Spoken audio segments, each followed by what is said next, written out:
This is the dashboard.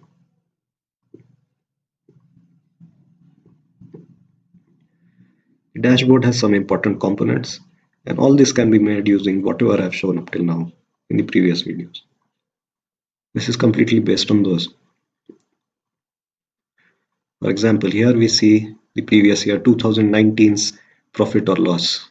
In this case, the data is till the end of 2020. So the profit or loss in 2019 is shown here. This goes to the data sheet and it references to U8. You can see some important analysis I've done here.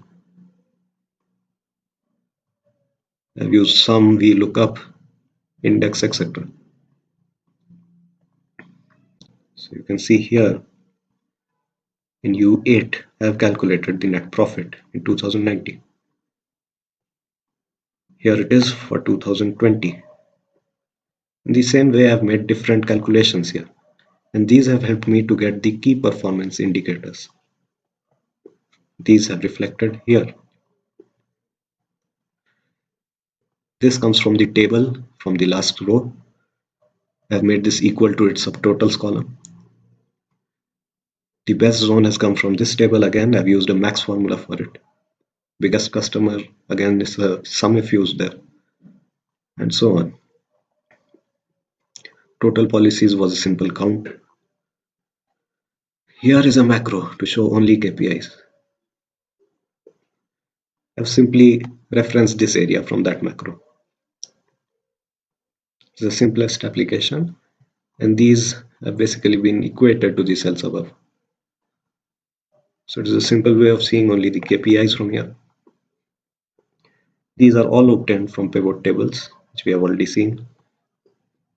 Any interesting sort of data, I have made tables for it, whatever can be the key statistics. Here we can select the slicer to change these.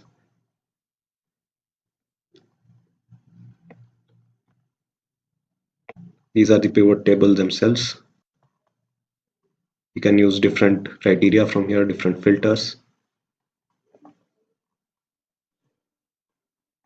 Here is a net spark line added to this pivot table, which gives us the customer stats over time. I've also applied conditional formatting to these. So this concludes our series of videos on this topic. Thank you.